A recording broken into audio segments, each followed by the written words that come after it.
August 8వ తేదీన నిశ్చితార్థం చేసుకున్నటువంటి అక్కినేని నాగచైతన్య, శోభిత ధూళిపాల్ల వీళ్ళిద్దరూ కలిసి ఉండే అవకాశం లేదని, నిన్న వారి నిశ్చితార్థ ముహూర్తం అనేది బాలేదని, అలాగే వీరిద్దరి జాతకాలు కూడా కలవలేదు కాబట్టి 2027 తర్వాత ఒక స్త్రీ కారణంగా వీరిద్దరూ విడిపోబోతున్నారు అంటూ ప్రముఖ ఆస్ట్రాలజర్ వేణుస్వామి జోష్యం చెప్పినటువంటి నేపథ్యంలో వేణుస్వామి మీద నెటిజన్లు విరుచుకుపడుతూ ఉన్నారు.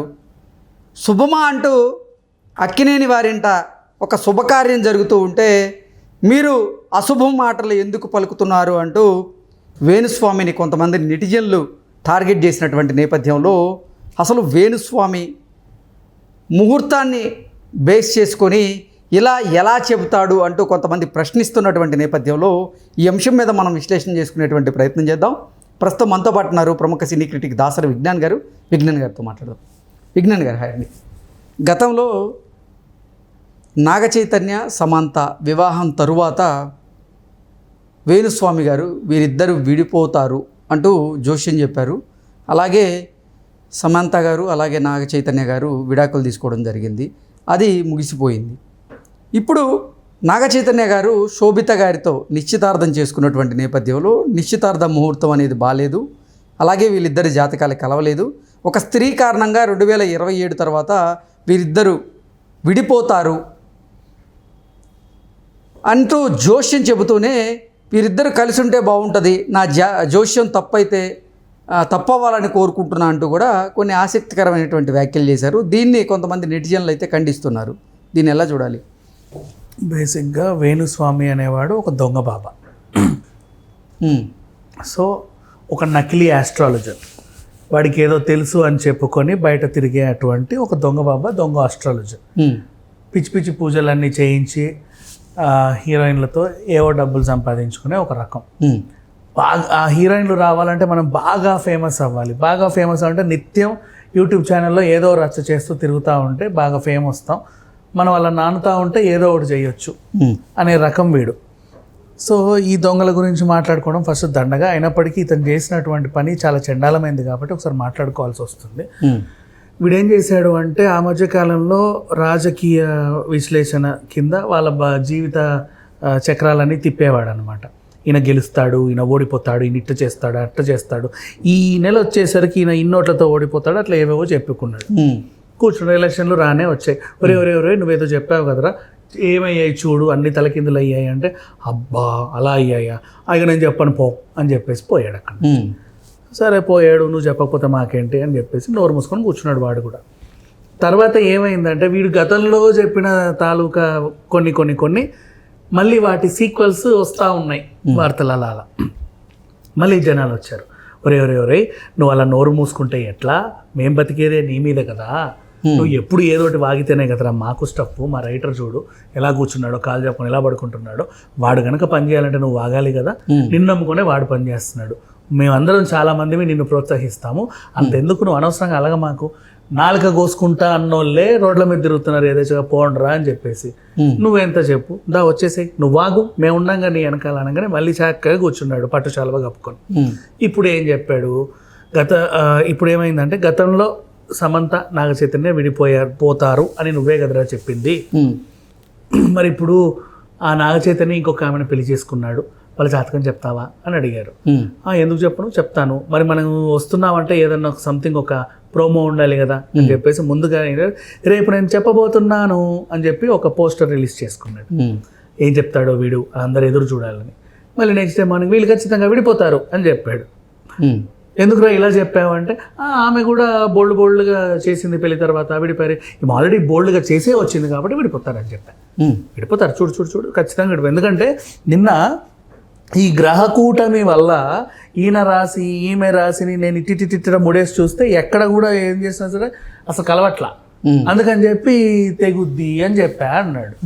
ఓ సరే సార్ బాగా చెప్పావు, ఇలాగే జరుగుతుందేమో చూద్దాం అని అనుకున్నాడు. అండ్ నెక్స్ట్ వీడిని ఎందుకు అడుగుతున్నారు జాతకాలు, ఫస్ట్ వీళ్ళ తలరాతలు వీళ్ళకి తెలియదా? అంతగా కావాలంటే బోల్డ్ అంతమంది ఆస్ట్రాలజర్స్ ఉన్నారు కదా రాసులు చెప్పేవాళ్ళు, అంటే ఐ మీన్ చక్కగా ఆస్ట్రాలజీ చదువుకున్న వాళ్ళు, పాస్ అయిన వాళ్ళు అండ్ దాని గురించి అన్నీ బాగా తెలిసిన వాళ్ళు, శాస్త్రాలు ఖచ్చితంగా ఏ మూలకి ఏది ఉంటుందో అన్ని A to Z తెలిసిన వాళ్ళని అడగొచ్చు కదా.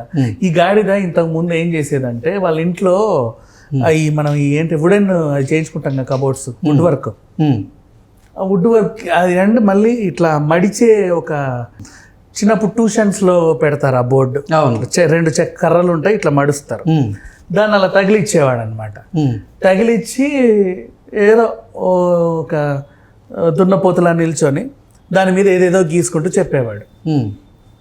వాడు ఎంచుకున్న మార్గం నచ్చింది నాకు అప్పుడు స్టార్టింగ్. యాక్చువల్గా ఏంటంటే చాలా మంది క్రియేటివిటీ ఉపయోగిస్తున్నారు కదా యూట్యూబ్లో. ఊరికి అందరి జాతకాలు చెప్తే ఏముంటుంది, మనం సెలబ్రిటీల జాతకాలు, రాజకీయ సెలబ్రిటీ జాతకాలు చెప్తే భలే ఉంటుంది కదా అనుకున్నాడు. అప్రిషియేట్ దట్, అది కొత్త ఆలోచన. కానీ దాంతోపాటు వీడు ఏం చేశాడంటే వాళ్ళ రాశి ఫలాలు మాత్రమే చెప్పి వదిలేస్తే ఎలా ఉంటుంది, కొంచెం లోతుగా వాళ్ళ బెడ్రూమ్ వరకు వెళ్ళడం మొదలుపెట్టాడు. వీళ్ళు ఎప్పుడు విడిపోతారు, పెళ్ళయిందా వీళ్ళు విడిపోతారు, ఇంకొకసారి ఏదో అయిపోతుంది, ఈ సంవత్సరం ఈ హీరో కలిసి రాదు, వీడు 4 సినిమాలు ఫ్లాపు, వాడు 4 సినిమాలు హిట్, ఇది ఇట్లా అవుతుంది అది అట్లా అవుతుంది అని చెప్పుకునేవాడు. కర్మగాలి అవి కూడా వీడు చెప్పినట్టే జరగడం స్టార్ట్ అయ్యాయి. అంటే వీడి నోరేం పెంటో తెలియదు కానీ వీడి దిష్టి దాకా లేకపోతే వీడే వెళ్ళి కావాలని ఫ్లాప్ చేసి వస్తాడో తెలియదు, అవి అలాగే జరిగేసరికి ఎందుకు చాలా సందర్భాల్లో కూడా జరగకుండా ఉన్నాయి కదా. తప్పినే మాట్లాడరు, జరిగిందే మాట్లాడతారు. ఇప్పుడు మొన్న ఎలక్షన్లో అట్లా చెప్పావు కదరా అని ఎవరు అడగరు. గతంలో సమంత విడిపోతుంది నేనేగా చెప్పింది ఫస్ట్ అనగా కరెక్టే ఇట్లా ఉంటారు. జనాలు కూడా అలాగే ఉన్నారు, ఈ చెప్పేవాడు కూడా అలాగే ఉన్నాడు, వాడిని మోసేవాళ్ళు కూడా అలాగే ఉన్నారు. ఇది నడుస్తానే ఉంది. అంటే ప్రభాస్ గారి విషయంలో గతంలో ఈయన కొన్ని జోషాలు చెప్పారు, ప్రభాస్కి అనారోగ్య సమస్యలు రాబోతున్నాయి అంటూ చెప్పారు. అలాగే ప్రభాస్ ఏ చిత్రం తీసినా కానీ ఇక అది సూపర్ హిట్ అవ్వవు ఫ్లాపే అంటూ చెప్పినటువంటి నేపథ్యంలోనే ఈ మధ్యకాలంలో ప్రభాస్ గారు తీసినటువంటి కల్కి కానీ దానికంటే ముందు తీసిన చిత్రం కానీ కొన్ని హిట్లు అయ్యాయి. రాధేశ్యామ్ ఒక్కటే కొంచెం నిరాశపరిచింది, ఆదిపురుషు కూడా కొంచెం నిరాశపరిచినటువంటి నేపథ్యంలోనే అంటే వేణుస్వామిని కొంతమంది టార్గెట్ చేస్తూ ప్రభాస్ ఫ్యాన్స్, వేణుస్వామి గారు మీరు ఇట్లా చెప్పారు కానీ దానికి రివర్స్లో అయింది కదా, మీరు చెప్పినటువంటి జోష్యం తప్పింది అంటూ వారు టార్గెట్ చేశారు. అలాగే విజయ్ దేవరకొండ ఫ్యాన్స్ కూడా కొన్ని విషయాల్లో వేణుస్వామి గారిని టార్గెట్ చేయడం జరిగింది. ఇలా అంటే కొన్ని విషయాల్లోమో వేణుస్వామి గారు చెప్పింది జోష్యం నిజమైంది, కొన్ని విషయాల్లో తప్పింది అంటూ భిన్న స్వరాలు అయితే వినపడుతూ ఉన్నాయి. వీడు అన్నీ చెప్తాడు, 10 చెప్తాడు, ఓకేనా. ఆ 10లోనూ 5 జరుగుతాయి, 5 జరగవు. ఆ 5 జరగనప్పుడు కూడా వీడికి బెనిఫిటే, 5 జరిగినా వీడికి బెనిఫిటే, 10కి 10 వీడికి బెనిఫిట్. ఎలా చెప్పనా, చెప్పిన 5 జరిగాయి, చూసావా నేను చెప్పినవి జరిగాయి, జరగకపోతే ఎవరిని వీడు టార్గెట్ చేసేది, పెద్ద పెద్ద హీరోలను టార్గెట్ చేస్తాడు. ఆ ఫ్యాన్స్ అందరి మీద పడి రక్కుతారు కదా, అది కూడా మైలేజే మళ్ళీ వీడికి. నీకు అర్థమైందా, 10కి 10 వీడి మైలేజే. ఆ 10 మంది వల్ల వీడు మళ్ళీ లైమ్ లైట్ లో ఉంటాడు. లైమ్ లైట్ లో ఉన్నప్పుడు వీడు చెప్పిన ఈ 5 నేను చెప్పిన అయ్యాయి కదా అని చెప్పుకుంటూ తిరుగుతాడు. సో వీడు చేసేవన్నీ కూడా వీడికి బెనిఫిట్ యాక్చువల్గా చెప్పాలంటే. ఇప్పుడు శోభితా ధూళిపాలది కూడా వీడికి బెనిఫిటే. యాక్చువల్ ఏంటంటే ఈ టైంలో నాగ చైతన్య ఫ్యాన్స్ అందరూ వీడిని టార్గెట్ చేసి తిడతా ఉంటారు. రోజు వేణుస్వామి లైమ్ లైట్ లో ఉంటాడు, అది కూడా బెనిఫిటే వీడికి. ఓకే.